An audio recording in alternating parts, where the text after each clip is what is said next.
What's up, jobbers, and welcome to the latest edition of the Jobber Knocker podcast. As always, Nestlemania alongside for the ride is a man that claims to be the Iron Survivor, JC. I'm definitely the Iron Survivor of this show because when it's over, everyone wants to hang out on JC Island and not fucking lame-ass Nestle Island, but Nestlemania. Today's Tuesday, right? It is Tuesday, yes. But this week, we get Saturday. Night's main event, not Collision, because I don't even think they have that song anymore. I wouldn't know. I haven't watched it in months, But yeah, Saturday main event. We're going to give you all the predictions for that. We're going to break down NXT Deadline, which was on Saturday, I believe. Yes, it was. So we will hit on that as well. We'll go through Raw, SmackDown. We might talk a little bit about this transfer portal window thing that WWE's doing here in Nestlemania as well. But where do we start? We always start, JC, where the shiniest of things happen, in the shine. Always in the shine in Nestlemania. I'll let you choose the show. Would you like me to start with my Raw or my SmackDown number one thing of the week? Ooh, I'd like to go with Raw. I feel like Raw is fresh in my mind and more exciting. You're not going to like this at all. Oh, brother. Because my favorite segment on Raw, I have my sunglasses on for a reason, Nestlemania, because it is hot in here, baby. You felt that heat for the New Day? New Day sucks. New Day sucks. Oh, I love when I get to bask in heat. It's part of the reasons why I've just become like even more of a big Dirty Dom fan is because the superstars who go out there and it's just endless boos and chants and telling them they suck. Something about it, I can't get enough of it, Nestlemania. In fact, every time I look at you on this podcast, that's what goes through my head is I just want to go, nah, so smells. Ness so stinks.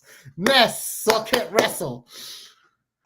That's still a t-shirt, by the way, I think on Redbubble. So if you or you could get a mug if it says Nestle can't wrestle. I have also been a part of Nestle can't wrestle chance. You're the reason, yeah. You and Kenny and Safali, yeah, that's it, man. And Mike, I think Mike was there too. Mike, he joined in, baby. He joined in, baby. He actually is funny because he bought the mug that says Nestle can't wrestle, and he says the back of the mug should say, but he can sure entertain. And I'm like, no.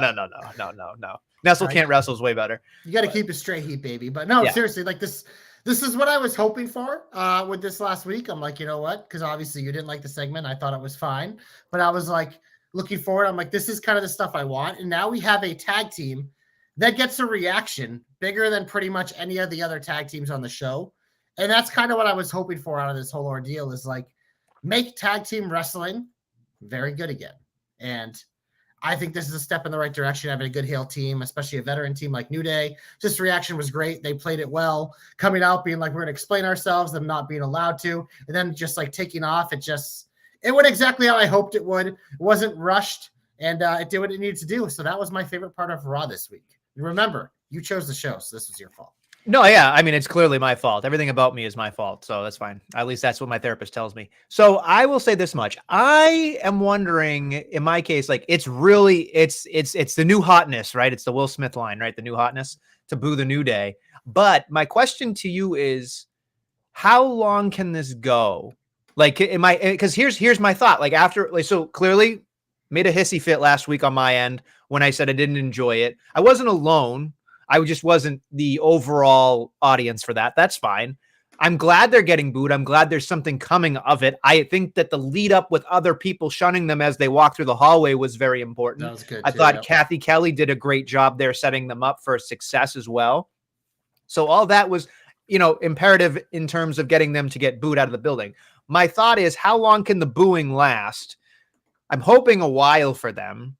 And my other thought was, in my head, this is where my head went, was Judgment Day. We'll get to it at some point, but this is my head, logically, Judgment Day would lose to War Raiders. War Raiders would have a small run, and then the New Day would pick that up, you would think. Would make sense. Based on where we're headed, you would think. But I don't know.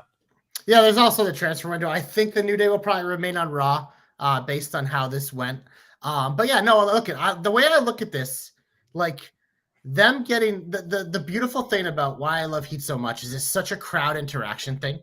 And what do we say, baby? It's a copycat league. Like Dominic Mysterio, even when he wasn't doing anything, he got out there. It was like a thing the crowd knew and enjoyed to do. And so it's one of those things now. You're just hoping that continues with the New Day when there's no reason to see not to.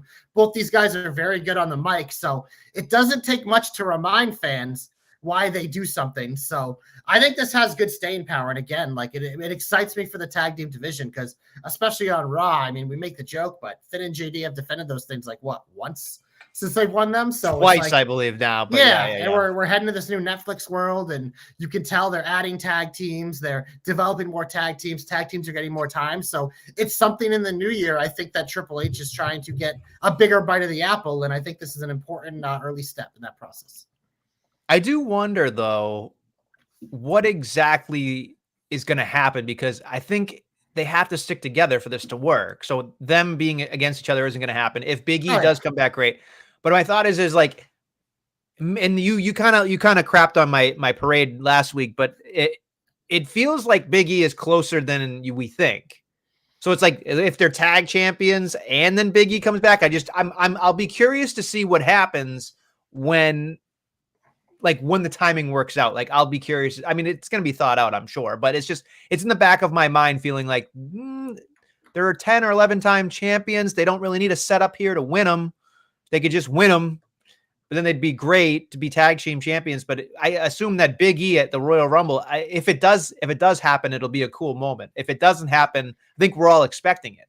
Yeah, I still feel like that I'm assuming the Big E thing, Mike, it might not.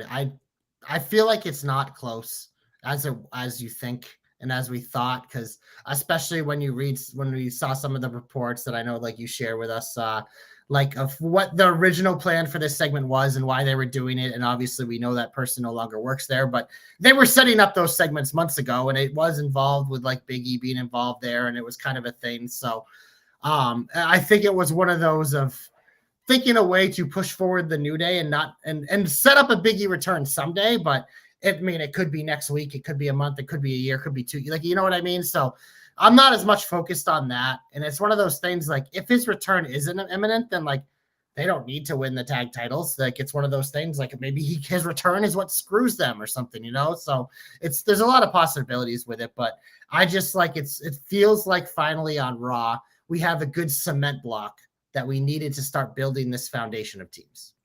My just last thought about this, and we'll move on, is I don't think they would have done this if they knew he wasn't coming back. Well, yeah, like I said, I think that's what they know. It feels like it's definitely a thing that can happen, but I don't think it's close. And I don't think it needs to be close because, like you said, like how long can they milk this gimmick? I think they can milk this a long time because, I mean, like I said, booing's a gimmick, and their gimmick right now is to fucking get booed. And it's simple, it works, it's basic fucking wrestling math. So we'll talk about math later in the show, Nestlemania, too, because, you know, the Math Boys were heavily involved with NXT, your favorite tag team. They didn't add up, did they? Oh, well, we'll see. We'll get there. But Nestlemania, I'll go to my SmackDown shine. You can probably guess what I'm talking about. It's Cody Rhodes. It involves 2 of my favorite wrestlers. And my favorite part of this segment, was that Cody got Shorty G chance. Near and dear to my heart. My guy, Shorty G. I missed that outfit. I think that's part of the main reason why I loved it so much, is that outfit was so super hot fire. But look, this was cool. What? It was a basketball outfit. Yeah, but there was the light bright color. It was fantastic. It was perfect. It worked. Shorty G rocked it because he's a stud, but absolutely beautiful. But Nestlemania, we mentioned the transfer window. We'll get more on it later, but American Made kind of brought it up when they interrupted Cody. And I know you were very excited by Brutus wearing a suit there. So I was excited by somebody wearing a suit, just not Brutus. I was trying to cover your tracks for you there, but I thought this was a fun, great back and forth. We know Gable can go. We know Cody. It's nice to see a little injection with some like other people, so it isn't just overkill KO every week. It was nice to let him spice it up a little here with Shorty G, and that was obviously the main event because I believe they were in Minnesota, where Gable is from, which is part of the reason they did it. But obviously, this eventually led to KO putting his hands on Cody, setting up the main event of Saturday night's main event. There were parts of this I really enjoyed. I thought the match was fine. It was arbitrary. It was decent. But the thing is, at the end, I was just like, okay, they're attacking him. He tried to go for the leg, and then they brawl, and that whatever, it's fine. I'm kind of waiting for the shock value of when Cody will lose, because I just feel like he's so massively like loved, and then also like the first time John Cena lost, I think, was the Money in the Bank. You know what I mean? Like, it's going to take an act of God or a final boss, perhaps. Yeah. It's for that Can to you happen. smell what Like the cock is cooking? Yeah. I mean, I'm thinking to myself, like, I kind of want as much as the final boss thing would really upset a lot of people, I feel like when Cody loses, a shock should happen here. Like, I would love KO win. Honestly, I wouldn't mind if KO won. I just think the part of the calendar we're in makes me think no shot. Like if this was June, yeah, I think it'd be great. You got KO going a nice summer run into fall and whatever, but it just like it feels so cemented that it's Cody Rocket Mania, and it feels like it's not going to happen before then. But yeah, I mean, I think KO would be the perfect guy because we talk about him being a guy we'd like to see get back there someday, but it feels like it's going to be more of the same with him. And you haven't even brought up what's probably going to also happen on Saturday is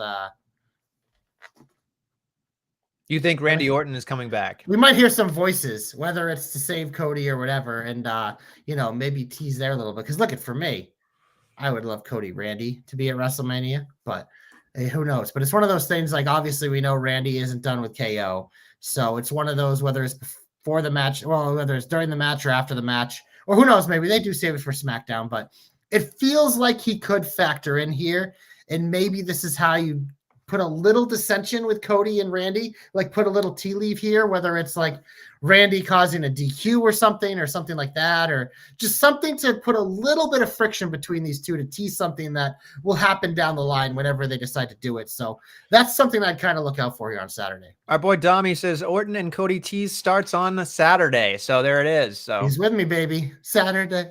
I unfortunately am going to have to wait because I have to go to Proving Ground on Saturday night. So I will have to watch it on the delay. So I probably won't be watching it live either, but don't spoil it for me, folks. That's all I ask. Don't fucking at me. All right. Tweet at Nestlemania and just spam him results. Yeah. Just do that for me, please. You just don't like to have a good time, or you like to ruin my good time. Oh, no, I love to have a good time, especially at your expense. There you go. That's a good friend right there. That's a great friend. Absolutely. Top tier friend, top shelf friend over here, JC. Yep. We don't need friends when you have JC. Anyway, anything else that's positive before you want to move on there? Yeah. You know what I love, Nestlemania? When they let Bianca and Piper wrestle, because we get to see her fucking do that KOD on Piper, which every time I pop for, it's so fucking impressive. But it's just like there's something about these two. I think they've wrestled probably like 5-6 times now. Every match is good. You know, it makes me want to fucking eat a delicious breakfast, but it's really good. Sorry, Danny said he was going to get up in the middle of the night to spoil Saturday Night's main event for me, like a true friend would do. Thank you, Danny, you piece of garbage. Love you. So yeah, look, so I love Bianca Belair. I think she's doing great work. She's kind of in this weird limbo position right now. It's weird to me because afterwards, this isn't a bad thing. This is just kind of a weird thing. That they were like Naomi and her were running through, people who could have taken out Jade and stuff. And they left each other off, and I'm like, well, it's got to be one of the two of them. No, my prediction is Naomi, and potentially we get Naomi back as a heel, even though Bayley just turned face. Well, Bayley's not working as a babyface, so that's what I mean. Like Bayley and Naomi, like they're a team, they're together, and like them, it obviously benefited Bayley to get in this match, and Naomi's kind of the forgotten of that trio. And that would be a pretty killer feud for the women's tag titles. So that's kind of what I'm hoping for there. Well, we'll see if Jade's even ready.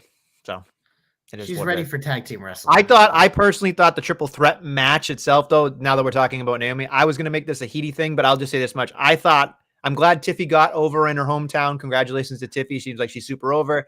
I could have done without the rest of that match, but here we are. It was a very good match. It is what it is. But again, it's okay. We'll move on from it. It's okay. The Raw match was much better.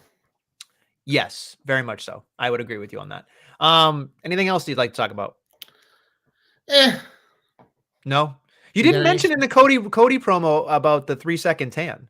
Our boy Ray lost his pants when he heard it. So, okay. So in Cody's promo, talking to before Gable came out, he said, I'm going to lay your ass down for the 3-second tan, which is a lyric in John Cena's theme song.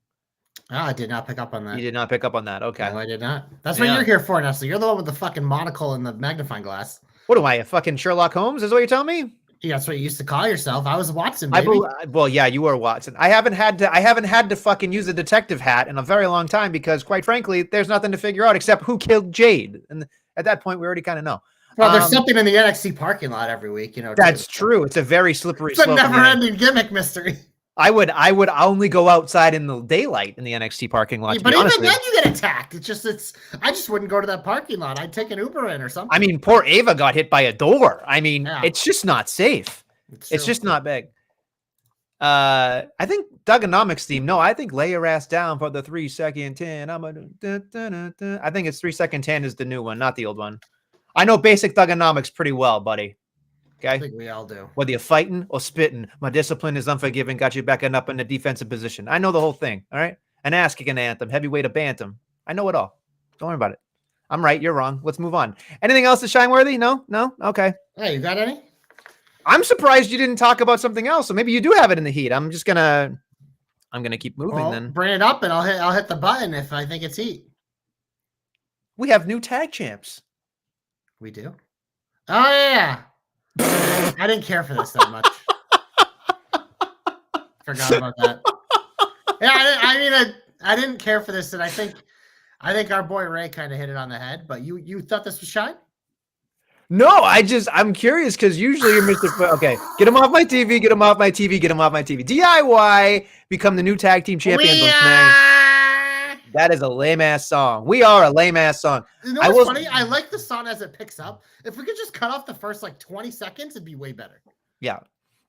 So RIP to the Machine Guns losing pretty quickly with it. It's fine. Oh yeah, they'll be fine. It's whatever. But I was watching this. Chasing, baby. My question is, so this was a real topic of conversation in the internet wrestling community, and I'm sure all the neckbeards that are listening and watching, I'm sure. But is it weird that they turned two tag teams, like two major heel tag teams now, like in the same week? This is what Ray brought up in the chat, which I just alluded to a few minutes ago. Yeah, I mean, look, it's one of those, I think it's tough when you do an angle like this the same week where you just, you know what I mean? And I know you bring up all the time on the same show and people need to communicate. And I think it's kind of true here too, because I think it definitely did soften it a little bit for me because we all knew this is where it was heading, but why did it have to happen last week? You know what I mean? That's why it I don't know. It was weird. It was weird to me that they pulled the trigger this week because I do think that definitely is a part of it. Because as a fan, it's one of those, yes, when you are the creative head on SmackDown, you're supposed to mainly pay attention to your show and only worry about giving your show what it needs and when. But at the same time, it's as fans, there's very few people who are only watching SmackDown or only watching Raw. If you're watching WWE, you're most likely watching Raw and SmackDown. So that means to you, you're consuming it all as one product. And we see crossover stars on both shows and this and that. We're going to talk about the transfer window, which is going to open even more of the brand hopping, so to speak. So yeah, it's definitely something on the mind where it's especially a lot of people, they went through this very emotional Monday. And it's just now you're trying to play with our emotions again on Friday, doing it with the same type of angle and with a tag team, like you said, it definitely isn't ideal. But look, to me, like I said, this is where it needed to go. I do agree though that I probably wouldn't have done it here because I think it definitely softened the impact for everyone. I would even say give it 2 weeks. You don't even have to do it the same week. It was 3 days apart. On the New Year's show or something. Yeah, you know what I mean. You could have waited here. You could have dragged it out. I mean, you could have given the Profits a month as champions just to fuck with them. You could have done something here. I don't know. I kind of like them getting taken out because now you got two babyface teams chasing the heels. So that's fine. I get it. But I'm curious what happened because they made it seem like a big deal after the fact, but it's not. I do like the DIY or tag champs. I mean, they're Triple H guys. It's totally cool. I think they're great in the ring. I like the psychology of Ciampa doing everything by himself and not trusting Johnny, and then Johnny, pulling the fucking fast one in there. So I'm going to give it the benefit of the doubt, but as I'm watching it, I'm thinking to myself, they've got a lot of work to do tag team wise in general.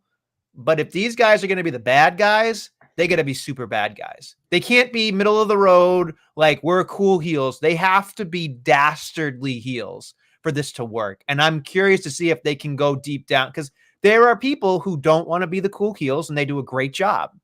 You can think about, the MJFs, the McIntyres of the world who are just dead set on, I'm going to be the right person and I'm going to say the right stuff and people are going to boo me anyway.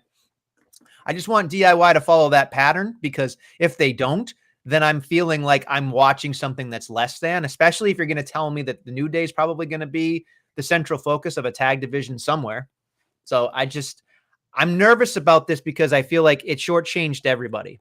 It really did. There's no doubt in my mind that we've seen it with Ciampa. He is very capable of being a very dastardly a heel. But Johnny as a heel in NXT, it was a lot of like the goofy-ish heel. It wasn't as much a serious heel because it was like the way stuff and it was great. But you're right. I do think for this, like especially when you have like full-on babies like the Prophets and the Machine Guns and stuff, it's like Johnny's the one I'm looking at. And he did his job on Friday. He got, he pulled the swerve well and did his job. But yeah, no, it's just one of those things. But I think it's one of those you just lean into like Ciampa, like, and you really rely on him being a piece of shit. And you have to have Johnny kind of like equal him on that, and they'll be successful. And I think they will, because like, look at they both have experience doing it. These guys have been doing it a long time. They're good wrestlers. They have good chemistry with all these tag teams. So I ain't worried about the matches, but yeah, it's one of those things. Like if SmackDown and Raw are both truly going to be 3 hours, you're going to be looking at other acts like tag teams to pick up more of that character work time. And it's going to be their time to prove that they can do it.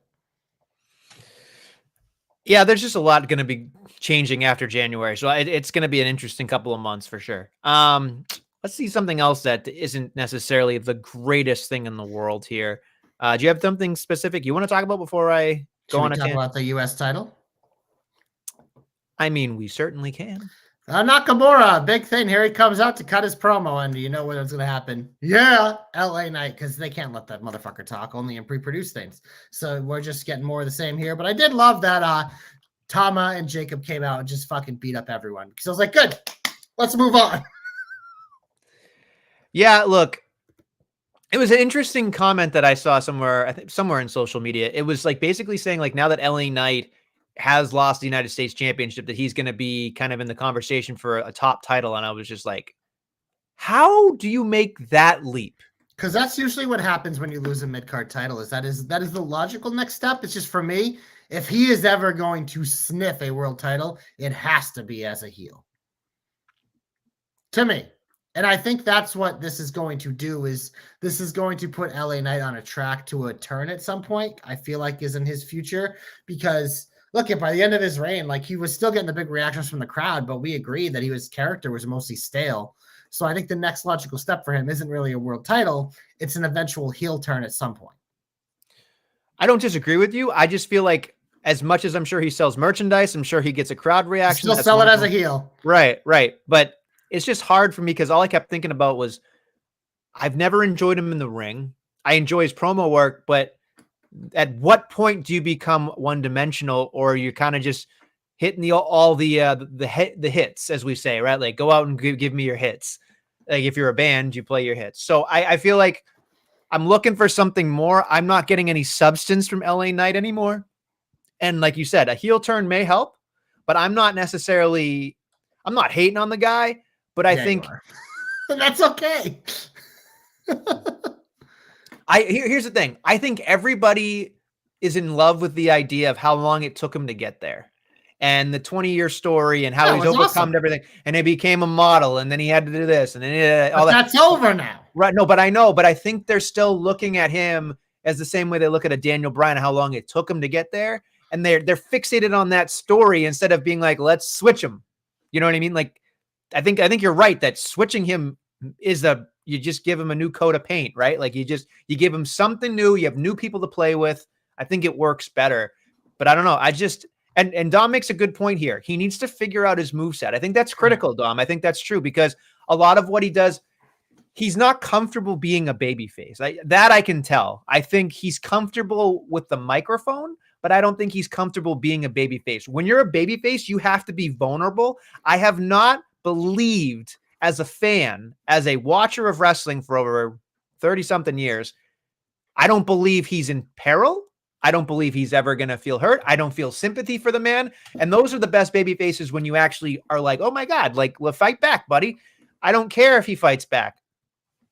I don't care. The sympathy angle's gone, because he did have it. It was like you mentioned, not having a title and the fans being behind him and feeling like they didn't. But like that's over now. And that's why, to me, it's like, look, because LA Knight, like he's not if we're talking about a young wrestler, like when we talk about Jade and someone like that and like improving, it's like they're relatively new. How long has LA Knight been wrestling? 20-something years? However old he is. He's a finished product.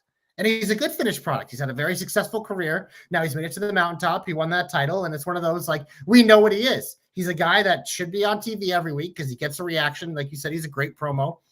He's not good in the ring, but he's adequate enough where like it's passable and whatever. But it's just like, that's just who he is. He's a finished product and he's a damn good finished product. But to think that like he'll evolve into this world title thing, it's like, I don't know. I don't know if I ever saw LA Knight as a world champion personally. I still don't think I do. But to me, like if it is, it has to be a heel because like you said, it's like, look how long it took for him to get stale as a babyface. And part of it is what you just hit on. I don't think he's fully comfortable as a babyface. I mean, the guy's been a heel his whole career. He can come out, like you said, do the promos, do the walk, the chants and all that. Like that stuff's easy. But like in the ring, like he doesn't look like a babyface when he's wrestling at all. You're 100% right about that. So yeah, it'll be interesting to see what they do to him. Who knows? Maybe he does win it back from Nakamura if they truly just pin this U.S. title on him for that match he's doing in Japan at the beginning of the year. And then they just flop it back on and LA Knight takes it into Mania and then maybe loses it there. That's very much a possibility.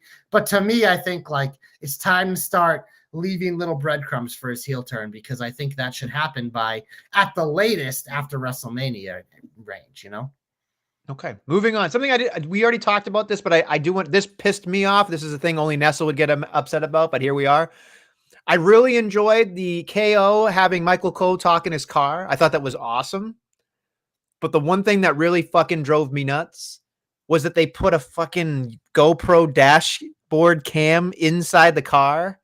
And it took me completely out of it because I was thinking like, okay, 2 cameramen are stuck outside the windows. I buy that, right? But then when they go to the 2-shot inside the car, I'm just like, I can't fucking deal with this because it makes me go, oh yeah, it's a production. I don't want to, it's like, remember a long time ago, I forget if you remember this or not, but I remember we had a conversation with our boy Grice, who does the Celtic stuff. And we were talking about editing and he had said, the best editors are when you don't notice you make an edit, right? Like you don't notice the cut. You're enjoying what you're seeing in front of you. It's the same thing to me when you're live switching. If I notice a cut, I'm going to go, oh, they fucked that punch. You know what I mean? Like, it's bad punch. But like in my head, I just looked at it from a production standpoint and went, what the fuck are you doing? This is a great segment. And the other thing that really upset me was KO, as fantastic as he is in this role, had like 2 or 3 things that he was trying to get in there to be funny. And I was just like, this is not the time to be funny. This is definitely not the time to be funny because you're trying to main event a Saturday night's main event here with Cody Rhodes, arguably the quarterback, arguably the guy. It ain't arguable, bro. I'm just saying he is. Yeah. Well, whatever he puts on his fucking. He is Patrick Mahomes right now. Well, whatever the case may be, I'm just saying you don't have time to do the yucks when you're facing Mr. Woe. You know what I mean? Like you got to get the shit done. And all I kept thinking about was there were some funny quibs in there. And I'm just like, this is not the time, KO. Stop fucking it up. And then then he puts it in the fucking drive and they cut to the 2-shot. And I was just like, what the fuck is this? I don't know. It just. So you said this, you like this and you shit all over it. Cause I didn't really like this at all. Okay. I like the idea of it. Okay. Because you're right. It's 100% like KO records these like vertical video things on all the time, post them to Twitter. It's like, that's what it should have looked like. I do agree. I think most people aren't going to be bothered by what they did, but I completely understand that. But yeah, no, to me, it felt unserious, which KO is a fairly unserious character most of the time. That's part of the reason why we love him. But like, I think what you were accusing people of doing earlier with the heel turns, it's like KO was doing that here. He was trying to be the cool, funny guy. And it's like, no, bro, you got to be the asshole right now. Like it has to be all in. Like there's a time and place, like you said. You're already like kind of being an ass, making Michael Cole come out there. They put a whole thing where they're following him and whatever. And you're making like, that was good. The dog and pony show. But the minute he got to the car, I started to just be like, I don't like this anymore. And that was a big part of it. It's just, it felt a little unserious. I don't know. That was just my production rant. As a producer, as a video person, it just bothered the fuck out of me. So I couldn't help myself on that one. Anything else? Because I've got plenty to talk about. Keep going. All right. So I was excited for Gunther and Finn Balor. And now we shoehorn Priest in here. And I'm like, what the fuck? I didn't like this either. What the fuck? Why not do this on Saturday after Gunther beats Finn? Right. And then or maybe or maybe the easiest booking in the world was Priest then cost Finn like finishes it to him. You make a triple threat at the Royal Rumble. But like, I don't know. This is surprising. Maybe they have different plans for going through at the Rumble, whether like it's people that you've hinted about or potentially him losing or whatever. G-Berg. Well, no, more of like I was thinking like Seth or Punk. No, or I know. Like I just was saying like, but it's just like maybe that's why they felt like they had to do this now because there isn't another. But again, it feels a little rushed here. They didn't let it breathe because Gunther and Finn, their chemistry in the ring off the charts. If you've never seen one of their singles matches, well, you're gonna have to look it up on the network now because you ain't seen it on Saturday. So this gave me a little blue balls here, Ness. I'm not gonna lie. There's no network, by the way. They're getting rid of everything. Well, Did you notice Peacock. that? Well, yeah, but I'm just saying. Because for overseas folks, it's all going to be on Netflix. So right. WWE's been trying to get rid of the network for years, but they didn't have a non-US option yet. So that's still been the way the non-US for the most part watch. But now with Netflix in the fold for non-US, that can take on this kind of stuff. I'm just going to be itching for Peacock to lose it so I can just have one place for all of my fucking wrestling. That ain't happening anytime soon, bro. They just re-up big time. It's so upsetting. WWE is always going to have multiple contracts, like every sport does. Like that's what you have to do because you're maximizing money. From all these different entities. You play them against each other, and like just wait. I wouldn't be surprised someday whether it's the Amazon or something trying to get involved. There'll even be a third one. You know, it's buckle up, baby. This is what you people wanted. Y'all bitched about cable forever. Now you're paying fucking more, and you're getting it from 1,000 different places. So you did this to yourselves. Just saying. All I'm saying is I just want one place. Like here's this is how I know I want cable, which is what we had. This is what I'm going to say. This is the one thing that drives me nuts. I mean, plenty of things do. But as a viewer, I understand that things need to be different in different places. I get that. Like maximize your money, maximize your minutes. I totally understand they're on 3 different platforms. I understand that. I to them, bravo. But as a viewer, you're fucking killing me. Like it doesn't matter. You're not going anywhere. As a person that is a wrestling nerd, I have actually in my head thought about this and gone, I don't even watch the library anymore. Like I just don't. And that's alarming to me because I was like, when the WWE Network came out, I was like, I can watch anything I want ever. I was so excited. New, yeah. But now I'm just like, I don't give a shit about the library. I don't know about you, but I just don't have time. Because I used to love, but usually this time of year, I'd start watching Royal Rumbles. Like I know Boy teaches WrestleMania every year. I try to do that with Rumbles because I just love watching the Rumble matches. Yeah. But like I didn't do that last year. It's just we have so much content to consume that's new every week. We don't have time for the other stuff. Like think about it. We just had an NXT show last week, and then we have a WWE one, and there's an AEW one after that. Plus, like all the weekly shows we already have. It's just, and they're going to be getting even longer. It's like I ain't got time for this shit, bro. It just makes you like, I'm just curious to see if Netflix will pick up either the library or the PLE. That'll be what I'm curious about. Because I wouldn't be surprised if they started having like an event, but like it's firmly Peacock for a very long time. Well, their contract runs out in 25. Part of the contract, yes. But they just remember the SmackDown one is new. It'd be more likely that maybe Netflix gets a piece, but it's like then if it isn't going to be Peacock, it's going to be ESPN Plus or something like that, or Amazon. Like there's always going to be at least 2. The future we live in, man. If you want shit, you got to pay for everything. I don't wanna. Well, you can't make me. I mean, they can't. They don't have. We'll just kill the podcast and enjoy our lives. It'll be great. You can illegally stream things too. Well, I don't have time for that. You know how fucking much time. Fucking easy, bro. So what's just as easy as turning on the program. So what's happening with the library? We don't know. I mean, nothing's happening with the library. Nothing's happening with my question is as a dummy, I'm talking to me like I'm 5, like you normally do every Tuesday at 8:00. But my question to you is, if Netflix internationally, like everybody but the United States, you can get a VPN and I'm sure it'll all work for you.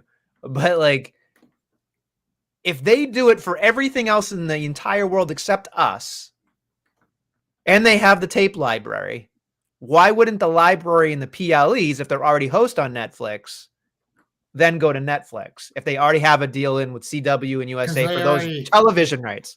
Well, they already have the deal with Peacock to be the exclusive in the United States because Peacock is like a right, but that's up in 2025. Yeah, so there'll be a negotiation and they'll play them against each other like they do with every contract. And who knows? Okay.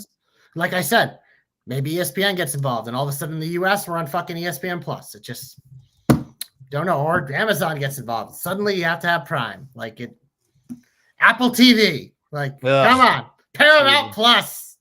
What are the other ones? I'm sorry. So it expires, they said 2026. Yeah, I was going to say, they just signed the new one, so it's going to be longer than a year. Yeah. But it's just so weird, you know? That's just how it is. It's just different deals. It's just weird to me. That's all. They're fucking swimming in it, baby. I know that, and congratulations to them. I just feel that's why the shows are better, and that's why they're able to get Pyro back and things like that. They're fucking swimming in it.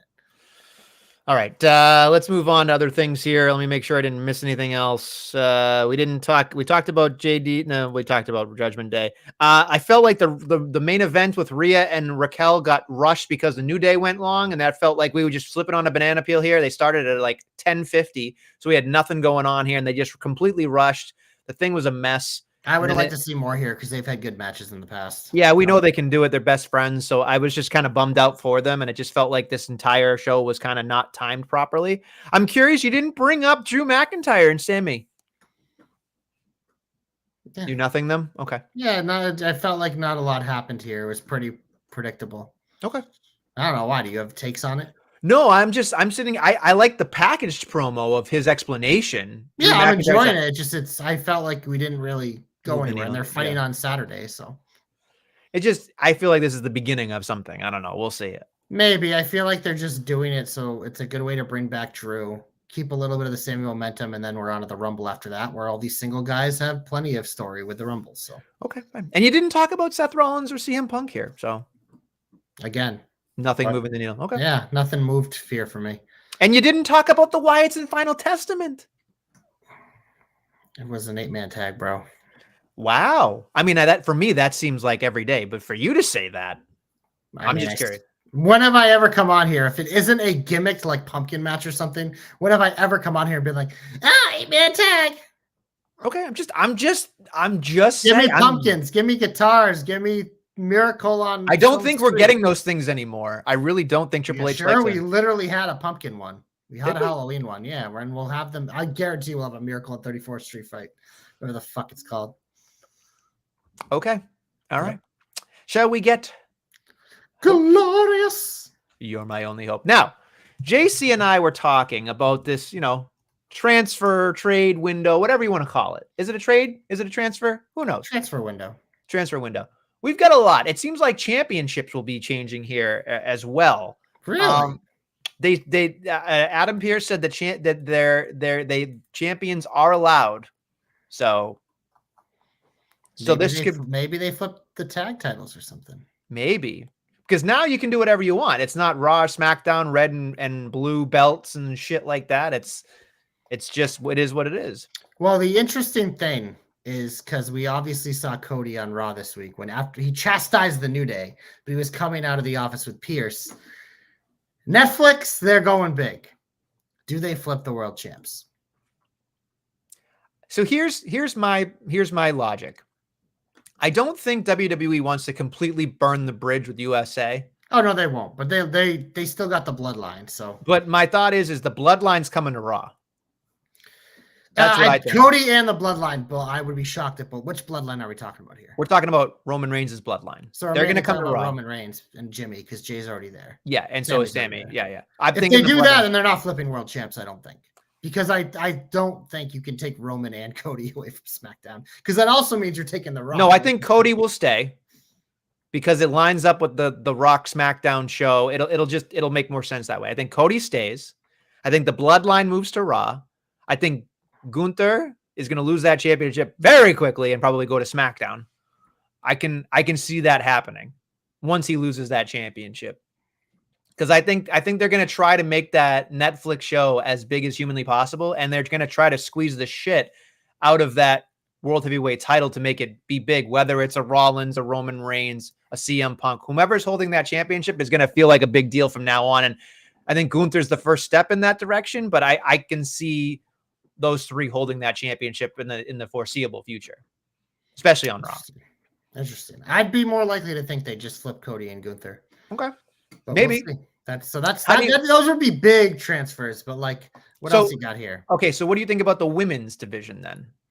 Like, do you think that Raw? Because the other thing that's interesting to me is the Finn Balor schism with Liv and all those guys in Judgment Day. I can personally see a Finn Balor and a JD McDonough going to SmackDown, and a Dominic and Liv staying there, or vice versa. But I just, they always say that, SmackDown has been more aimed towards the Hispanic community, which, is a huge demographic for them. So maybe, Rey Mysterio and the LWO could go there as well, because that was where Rey did a lot of his work. He was one of the SmackDown 6. So I look at that going like, where are the opportunities here, right? They're all going to shake out, but yeah, I think it's just, it'll be looking for convenience. Like, how do we have some fresher feuds and it's setting up things? Because, I mean, look, we're going into Rumble WrestleMania season anyways, where stuff gets diluted. So I think this is just going to be them moving chess pieces all around just to have to kind of set up the stuff they want to do in the new year, because then we know after WrestleMania, they're going to have a draft anyways. So this is just another way for them to just fuck around and do whatever they want. But yeah, no, it'll be interesting. I mean, I could see them breaking the schism the other way, where like Liv, Dom, and Raquel go to SmackDown, and Finn and JD stay. But it is interesting because I think it's a nice opportunity. There's a lot of acts on SmackDown that, obviously Raw's 2 hours now, but for most of the year, SmackDown was 2 hours. There were a lot of superstars that didn't maybe get the time. One thing that I would love, and I would love A-Town Down Under to get their asses over to Raw, because I'm sick of not seeing Grayson and Austin Theory on my TV. I feel like by proxy, and this isn't fair, but since we talk about this all the time about WWE always like carbon copying the factory, like always lining up the next generation of things, I don't think you can have Grayson Waller and The Miz on the same show. So I would say Miz goes to SmackDown. Miz goes to SmackDown. Maybe the Final Testament goes with him too. So we'll see. But I just feel like they're gonna see those chess pieces, because like the New Day and DIY, you know what I mean? Like we just talked about that. Like those two aren't going to be in the same show. At least I don't think that'd be a good idea. I don't think it'd be a good idea either. Like I'm looking at like, does Asuka, when she comes back, does Bailey getting a new place to work with new people would be super helpful, because I think that SmackDown Women's Division. Yeah, if they don't do Bailey Naomi like I want, it's like you got to send one, if not both of them, to Raw, because both of them need fresh matchups badly. Yeah, and I think got to be away from Nia and Tiffy and that everything. I mean, but the thing that's been perking my interest, or at least making me a little nervous too, is Becky was at the Netflix premiere little thing there as well. And I'm just thinking, does Becky Lynch just throw her, her hat back in the ring as well on Raw, because it's a big deal. So wherever Seth is, that's where Becky will be. But we got a big wang alert. So there we go. I did have another one here that I think is interesting, because we've obviously teased dissension with him and Nick Aldis, but Carmelo Hayes is a guy I think I could be on the move to Raw, because we've seen he constantly brings up his first round pick thing, and Nick Aldis has kind of like just dismissed him a lot recently. So he's a guy I could see that probably might be switching teams here in this transfer portal. I think it'd be beneficial for him too to move to Raw, because there are, like you said, fresher matchups and stuff. I am also curious. You can wrestle Braun again. Yeah, I know, right? There you go. I like that. Braun Breaker ain't moving. I think he's the GOAT. He's already Nakamura, I'm assuming, stay put. And they're probably not going to flip the women's titles, because they've just created them, the mid-card women. So yeah, I mean, who the hell knows? The one thing that is really perking my interest here, because I think this is a really interesting thing, is I always love fantasy booking, and I always love thinking about things that could potentially happen. I know it's mental masturbation, but it's still fun. Who goes down to NXT and who comes up from NXT? I'm interested. Have they said that NXT is part of? They said it across 3 brands.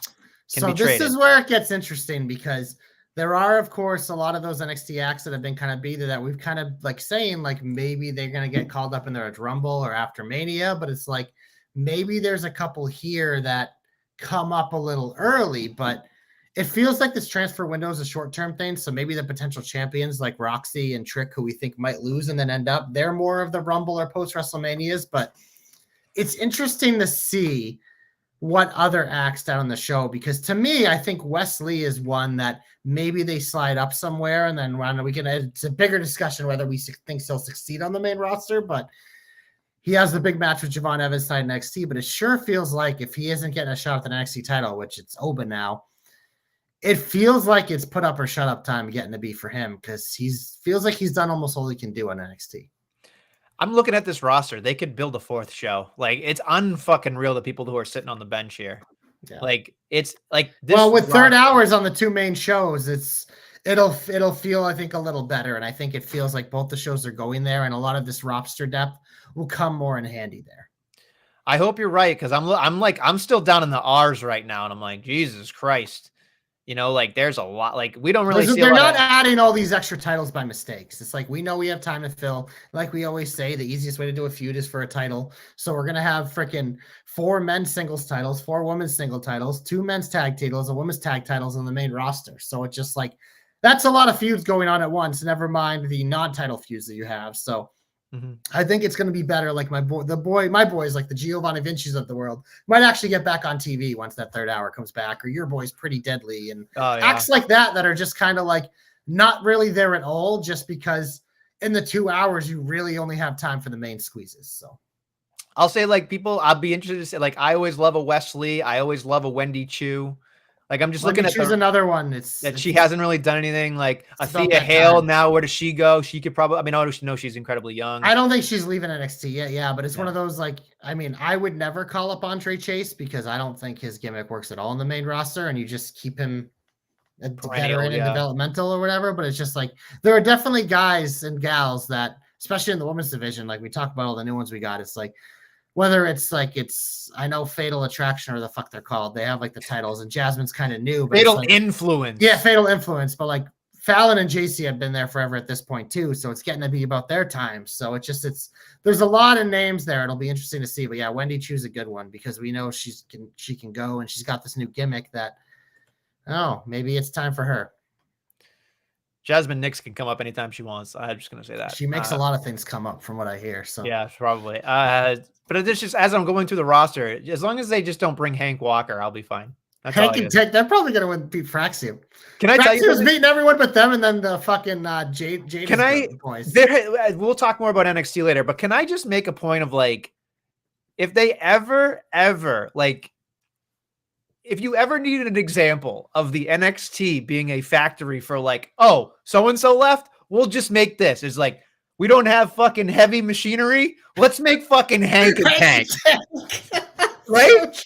Like, that's all they go, who are we losing on the board, guys? We need a fucking team. Who is it? All right. We'll make the crazy big belly guys. There they are. Yep. Fucking Seth Rogen tag team. There they are. That's all they are. Hank and Tank. Hank and Tank. That's it, baby. You wait. The other guy, not Hank. The other guy, Tank. Hank. They'll get rid of Tozawa, even though I love Tozawa. They'll put Otis and Tank together, and it'll be like, who is this? It's like the Usos. It'll be exactly the same guy. It don't make any damn sense. I'm telling you, I can make a case for literally anybody in NXT and who they're going to replace. It's unreal. They're a factory, man. They're a factory. It's literally like, oh, when that person leaves, don't worry. We'll just slide in this person. They're ready. They're ready, baby. It's a great game plan. And I don't mean that as like they're shoehorning people. I mean, like they are taking people and go, that person could totally fill that role when that person's done. And it's not good for negotiation for the people who are on top. But if you're a big enough star, you ain't got nothing to worry about. But it's one of those things. It's like, they have the depth. So it's like when your contract's up, they might just let you go like they did with Corbin. So that's. Do you want anything else about the trade window here? Are we good? No, we're going to the comeback Nestlemania because I want to talk about me. Oba Femi is back. He was the 5th man in the Men's Iron Survivor. He won the Men's Iron Survivor. Which means that he was the one who took out Eddie Thorpe. But it also means he will challenge Trick Willie in January at whatever the fuck that event is. I saw it too. I know. I just had to laugh. But yeah, Oba Femi comes back. He's getting my comeback. Maybe he beats Trick. Maybe this is how we get Trick to the main roster. Or maybe Oba just goes straight to the main roster and we have Oba and Braun main event WrestleMania because that's what I want to see is the meat madness. But look, Oba's a stud. I can watch him walk to the ring all day. Never mind just fucking destroy people in the ring. So this guy has it all. Total fucking package. Been wrestling like, I don't know. Has it even been a year? Doesn't matter. Stud. He gets my comeback. Welcome back. Oba! I just love when he came out, the way they framed it and like didn't go to him right away and just everybody being like, huh? What? You could tell it was coming too, because like with 20 seconds left, they were all starting to like position themselves. Yeah, And they were yeah. getting ready to look, and I'm like, here comes Oba. And Yeah. I forgot to change my pick, by the way, Right. because we talked about it, and I forgot to go in. I think that's the only one I got wrong. Yeah. Which, by the way, our boy, the Joe, Dan got their prediction standings. Danny's on top for tonight. Unlike anything else he said in his entire life, he's on top for once in his life.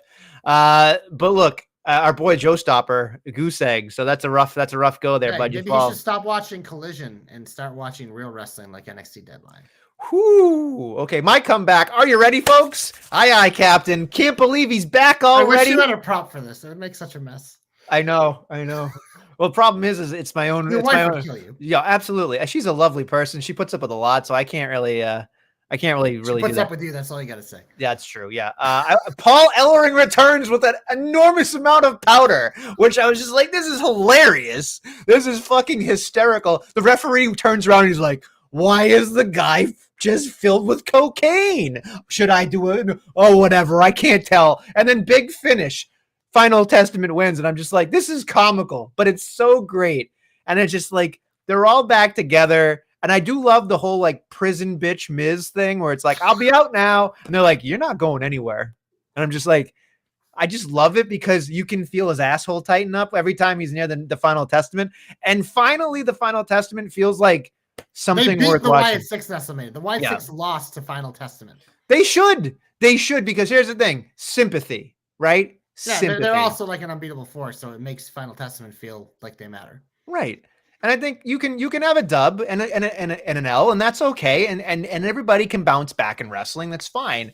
I don't think the Wyatts will ever care about winning or losing. They just care about. We need a compound match out of this. I feel like we need a compound match. I mean, I wouldn't hurt, but here's the thing. I don't see. Well, I'm not singling out AOP, but I'm wondering, like, for instance, if you want to do a Firefly Funhousey kind of thing. No, not like that. I mean more of like when New Day went to their fucking. Oh, okay. House. Like that shit, like the swamp fight. Like, I see. I could believe that. Yeah. I think that's fine. I just feel like out of all the Wyatts are fine. Miz and Karrion Kross and Scarlett, I think, are fine. Even Ellering, as I joke, but like I think Ellering to a certain extent could like fall into the. He'll just be having fucking campfires in the backyard chanting. That's what I was thinking. I was thinking he falls into the ocean and comes out as a Viking or something. That's fine. Jesus. I'm into it. And then, but AOP is just like, they're too brooding to be like, ha, ha, ha. You know what I mean? But yeah, as the doc would say, Firefly Flophouse. Yeah. But the violence, baby. It's tough. Author some violence. Well, then they should be OV, not OP. You know, but that's pain. But pain comes. Super Collider. Whatever. What a fucking joke they are. But you're just such a hater. I like Cross. I like Scarlett. You used to like Cross. Well, I'm turning a new leaf here. Yeah, about damn time. Listen, I said to you and our boy Guthrie that I believe that Karrion Kross is finally turning a page. And I over the hair. Well, listen. Let's not go that far, all right? I still think him bald is better than his beautiful locks. Scarlett likes to run her fingers through his hair, most likely. Well, she's wearing gloves. Who cares? Probably not when they're not on TV, Adam. Who the fuck is Adam? And you know what? Glove, no love. Am I right? Am I right? No glove, love? You never know? No glove, no love? No? You ever heard that before? No? I've heard many things with glove and love, Adam. Some say Nestle is the Paul Ellering of the Knocker Nation. Old and senile. Just tossing powder around for no reason. I need powder. I need powder. In his face, just chanting. I need powder. Just do the LeBron right now in front of everybody, and then ruin everything in my entire room over here. My microphone, my camera, everything. Just fucking. Tony Khan does that all the time. Well, yeah, that's a different. Powder he just bombs. Goes, whoop. You know, whoopsie daisy. Well, I was trying to make that noise, but slurped it. Yeah, well, slurping up cocaine with Tony Khan. You can tell I've never done drugs. Hey, Tony, that's not how it works. Not on my ass. All right. Anyway, let's move. Anyway, we get Paul. We'll finish Nestlemania. Yes, we got a lot to talk about. Let's go. On SmackDown this week, we have the last two semifinal matches for the women's US title. Bayley and Chelsea Green, Michin and Tiffany Stratton. The winners will face off on Saturday night main event. Who you got in these two? If it's not Chelsea, we riot. She better fucking win the whole shebang. And I'm thinking Michin. Yeah, I'm thinking Chelsea and Michin, but then again, would you be shocked if they did Bayley and Tiffy? I wouldn't be shocked, but Make it Chelsea. Hashtag JC knows. Hashtag JC's hopes come true. Nestlemania on Raw. I think they said the Judgment Day have to defend their tag titles. I don't remember anything else there. But would you like to predict the main event or talk about Deadline first? Let's predict the main event because we're okay. there. Okay, let's do that. So as we just said, the tournament final for the inaugural WWE Women's United States Championship. We both think it'll be Chelsea Green and Michin. I'm picking Chelsea Green. I'm picking Chelsea Green. These are unofficial picks, right? Because I don't think TJ would have picked this as a pay-per-view or PLE. So, this seems like a PLE. It's not. I don't listen. If it's not NBC on the cock, this is a PLE to me. We're counting this shit, bro. Okay, well, then you got to talk to our boy TJ. He's the official knocker predictions person. That's all I'm saying. Well, this is a PLE. I'm just telling you. Listen, you can't outrank TJ, all right? I'm just saying. I outrank whatever I want because Nestlemania. Well, I'm not writing him down. As the president of DGen University, I do what I want. Listen, I don't give a shit about DGen University. Are you the one going to fill in the fucking thing then? Because I'm not doing it. No, that's your job, bro. No, fuck you. I'm not the predictions person. Listen, I'll fill in mine. I won't fill in yours, and you won't get credit. And you're an asshole. Because you need to notify everybody else in the knocker thread. You're not doing that. It's a fucking PLE. It's a Saturday event. It's on Peacock and NBC.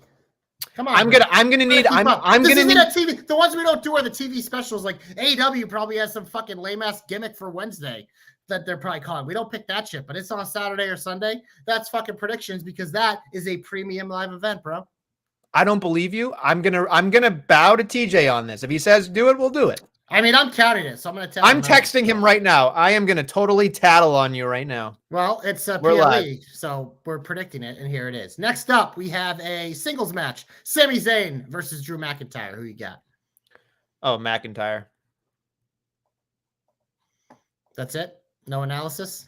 Just picking McIntyre? No reasoning? I mean, the guy came back early. Sami Zayn can slip on a banana peel and be fine. Drew McIntyre's on a crusade. I just feel like, it's that. And here's your boy Danny saying, not a PLE over here because it's not on television over here. Well, they can find it. I'm sure it'll be on something they'll be able to watch. It's on the cock, bro. It's on the cock. It's not on the cock, bro. It is on the cock. It's on NBC and the Peacock. You can watch on either or. He doesn't have the cock. Okay. Well, I'm sure it'll be on something else. International cock, not available. Well, yes, I know. It's on the cock for us. Yes, but I'm talking about. All right, we won't predict it then. If it's not a PLE, we won't predict it. No, it's fine. I just texted him. We're not going to predict. Nope, Nestle doesn't want to predict. Doesn't want to have fun. No, listen, I just want the man that does predictions to get back to me. That's all I want.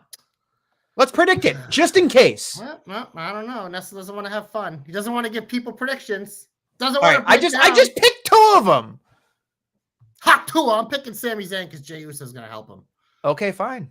Next up, we have a singles match for the WWE Women's Championship. Liv Morgan versus Io Sky. Probably the easiest one to predict. Give me Liv Morgan. Liv Morgan as well. I think you and I are both we're the same except for the Drew and Sammy thing, right? So far. Okay. Yes, sir. And next up, we have the singles match or triple threat match actually now for the World Heavyweight Championship. Gunther takes on Finn Balor, takes on Damian Priest.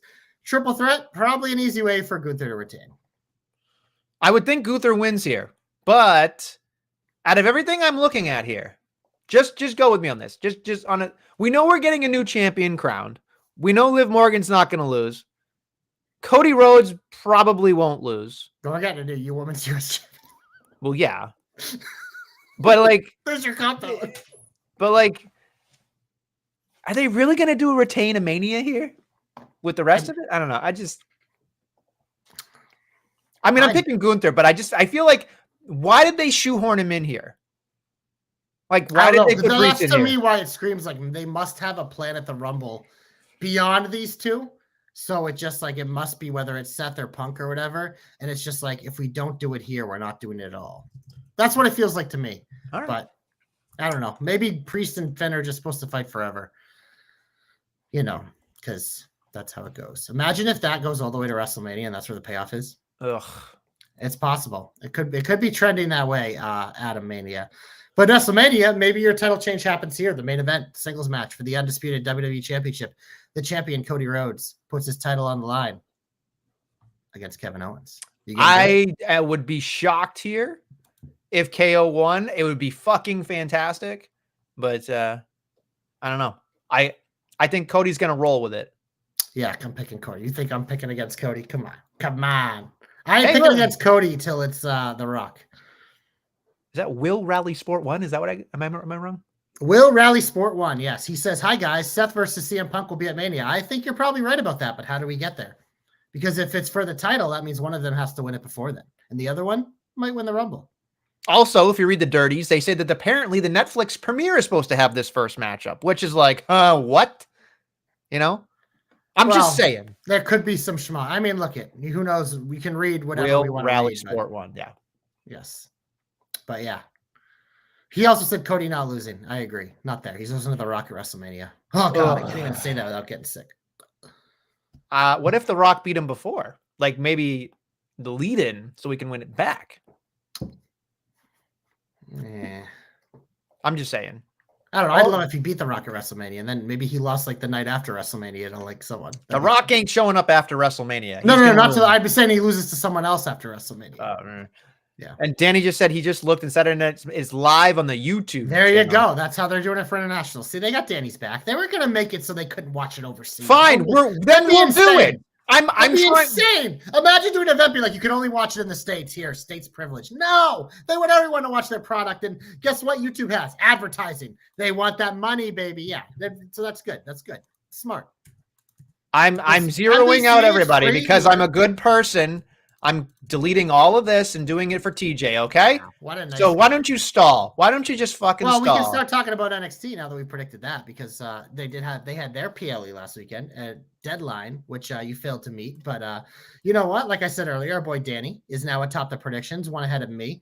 And someone's tied with me. I don't know who. But obviously, we already talked about the leadoff match here. But it was the Men's Iron Survivor. Oba, the fifth man, he won because he double pinned Weston Frazier. Look, these matches are fun. It's a weird concept, and I think the first one we had a hard time buying in, but it's kind of a way for NXT to have a signature type match to kind of kick us off into the new year. And it's a showcase. It's a showcase for 5 people they want you to know about, and I thought it served that purpose. Listen, I really loved this matchup. I thought it was fun. I couldn't believe in my head that I was watching all of these. The one thing I will say is I don't understand why.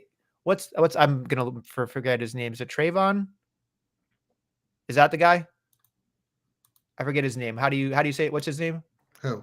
The guy that almost pinned Oba at the end. The dude that springboards and does all the cool cutters. What's his name? The guy that. Who is in the Iron Survivor? Oh, Javon Evans. Javon. Okay. When you say Trayvon, I was thinking Tavion Heights. I'm like, he's no. Sorry.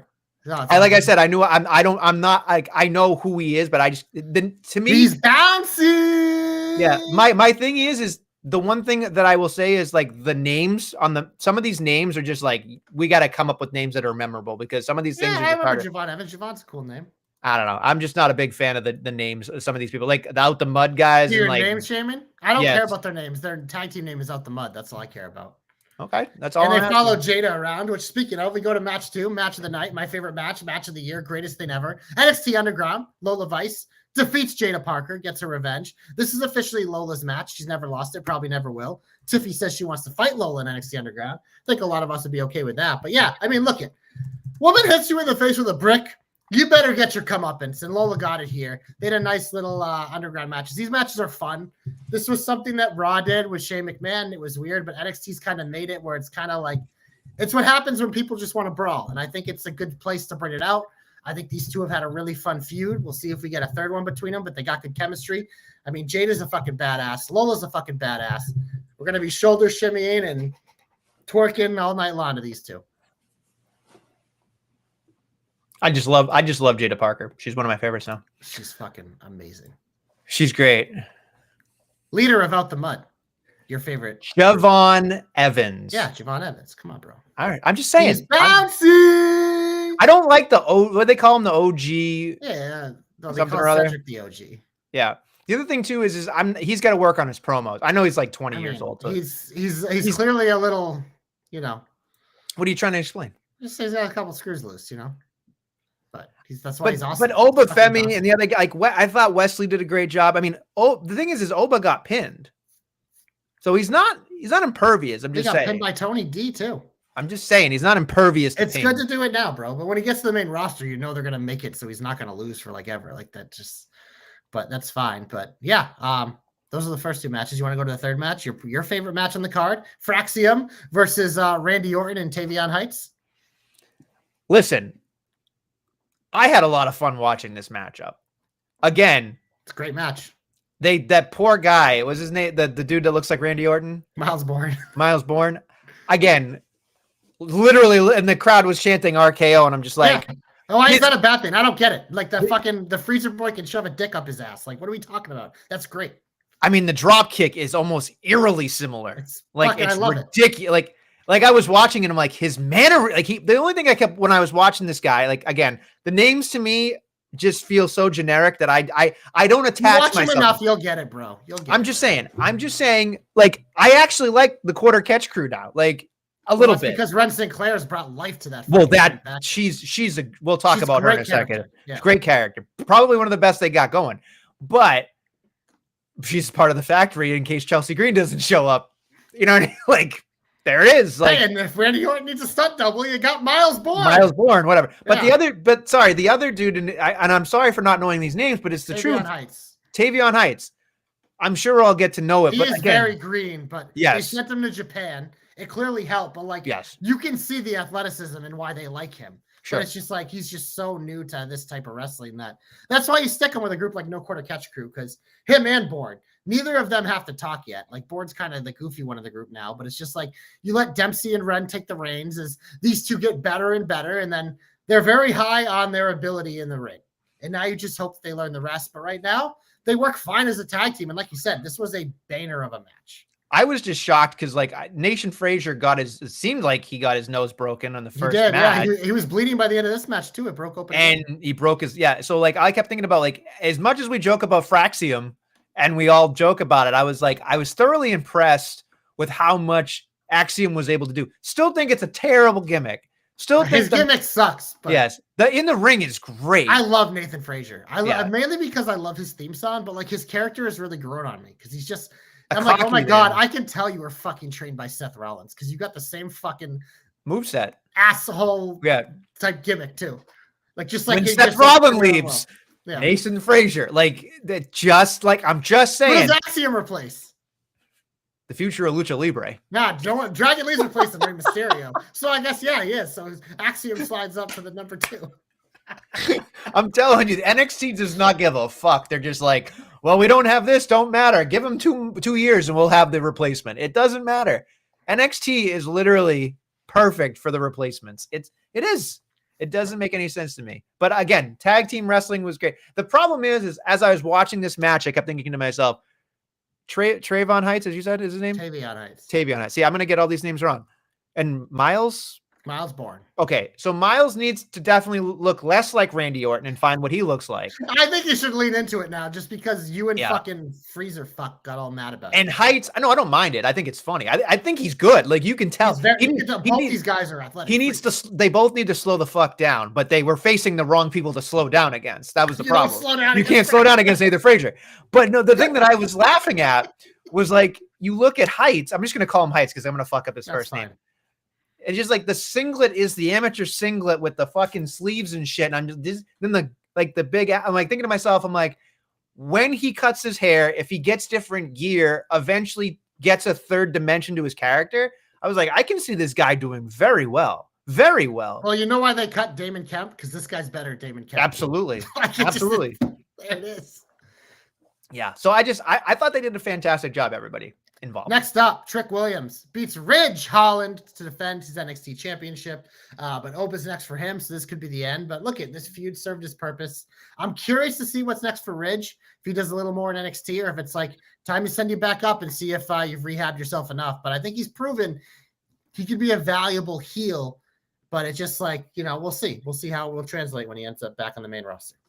I was watching this match very closely, and all I kept thinking about was Trick clearly has a lot to offer. You can see it. He's just got it.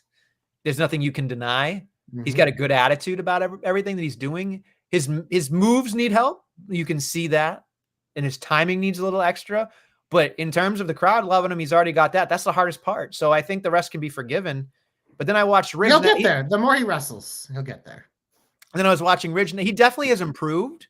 But the problem, I look at Ridge and think to myself, I just don't know how much you can rehab yourself in order to do something. Like, I don't, you know what I mean? Like, there's so much congestion on both Raw and SmackDown that That's I feel like fair. he won't be able, no matter how good he has gotten, I just don't have the confidence that he's going to break through more than he already has. So, yeah, I think that the difference with him is that, because like, we're like, he pretty much did what Corbin did last year. Rehabbed his character, like whatever. But the difference is Ridge is a little younger than Corbin, which I think helps. So I think he's going to get a little more leeway. But I still think like his ceiling is probably still like on the main roster, like maybe a mid-card champion someday. But it feels like you find him a good tag team partner, and you know what I mean, just kind of like where he's been before.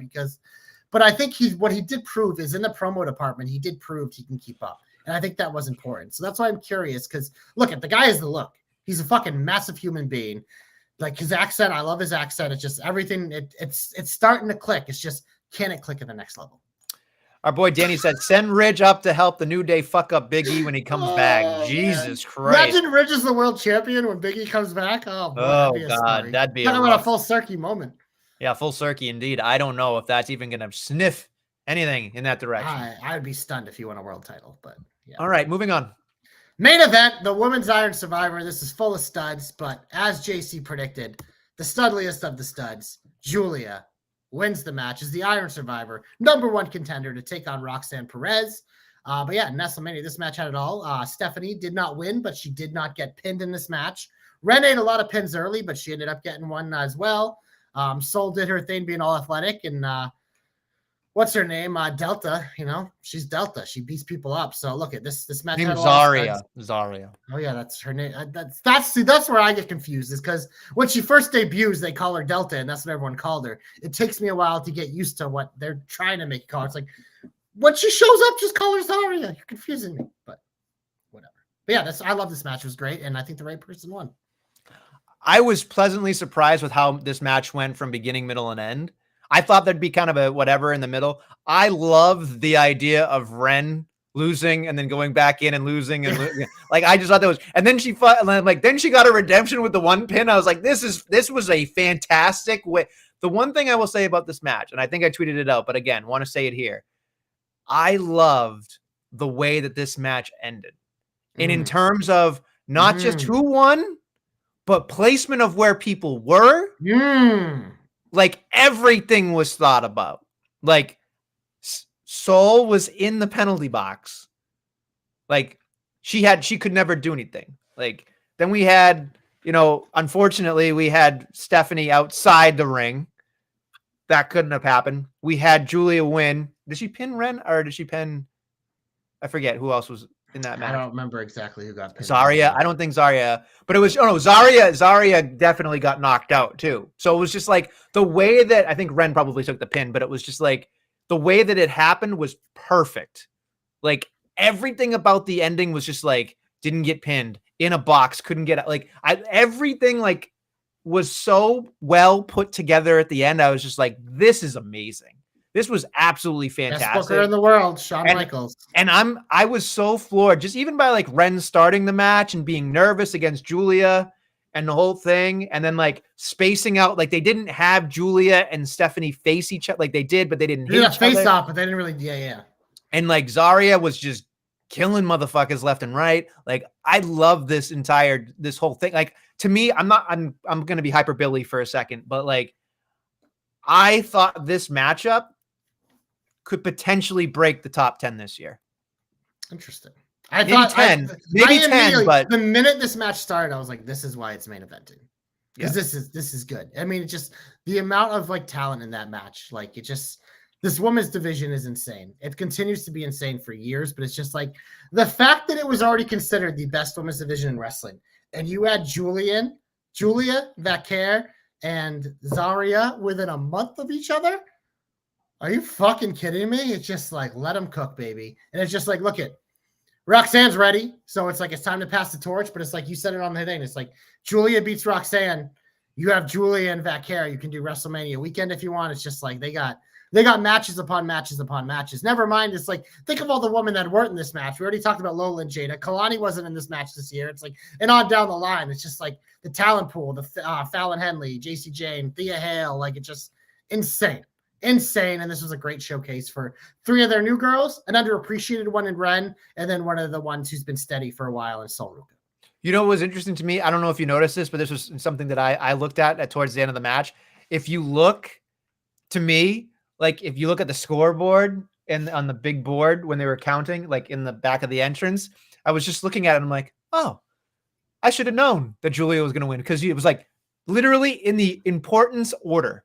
It was like Ren was down at 5, Julia was 1, Stephanie was 2, Zarya was 3, and Sol was 4. And I was just like, okay, like now I know. Like now I know the pecking order. Well, to me, it was simple. It's just like for me, especially with the Roxanne stuff, it's like who interrupted Roxanne first? It was Julia. So that's the first match. She's the one.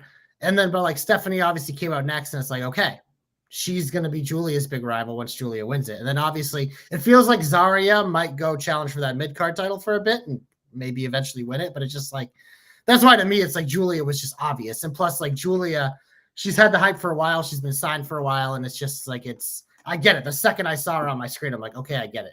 You don't need to explain to me anymore. It was like the same, the minute I saw Vaquer wrestle Mercedes, I'm like, don't gotta explain this to me anymore. I get it with both these women. Like, I get it.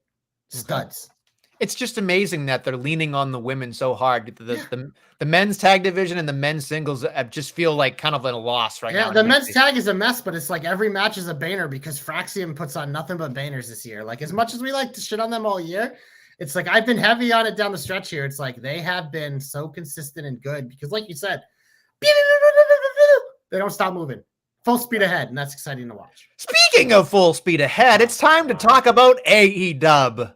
Really quickly, we'll piss through this. Apparently, winter is coming, folks. Put on a blazer, maybe even a hat, a scarf, mittens, and your favorite Snuggie. That's a shoot for our boy, the Joe Stopper. But seriously, folks, let's get through this piss real quickly. We've got Adam Cole, baby, bang, or boom, if you want. Although I guess, can he do boom if AJ's the boom? I don't know. It's a whole thing.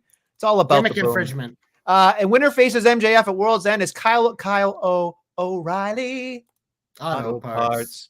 And we'll see who wins there. I'm going to say, just to throw a monkey wrench into it, Kyle O'Reilly. Yeah, no, it's going to be Kyle O'Reilly because it feels like, isn't they have a big one in January, one of their main ones? Something like that. That feels like that's the MJF Adam Cole card. And it's just like, why would you throw Kyle O'Reilly into this mix if he isn't going to usurp Adam in some way? So I doubt it will be clean. There'll probably be some sort of bullshit going on here, but yeah, it sure feels like it's going to be fucking Mr. O'Reilly first. Moving on, everybody's favorite Continental Classic matchup. We got Ricochet taking on Brody King. Oof, oof, oof. And this is Big versus Pew Pew Pew. It'll probably be a really fun match. I feel like Ricochet, but I think both these guys lost their first one. I don't pay much attention, but I remember both of them losing. So pretty Ricky. This is an important match in the fucking stupid classic. But yeah, I'll take Ricochet just because I like him better. Pretty Ricky is our guy. Claudio Castagnoli versus on Will Ospreay. Will Ospreay probably beats Claudio Castagnoli, don't you think? I would hope so. This is a Virgin Delight, but yeah, give me Ospreay. Virgin Delight. Listen, here's the thing. I just gotta say very quickly about I don't know if it was last week or 2 weeks ago, but it was just like Claudio versus somebody in the main event when they had something else going on, and I was like, I don't understand why that wasn't like. I don't understand what they put in the main event anymore. Like Tony loves the Continental Classic. He values this thing so well that like this is when storylines get put to the side on AEW.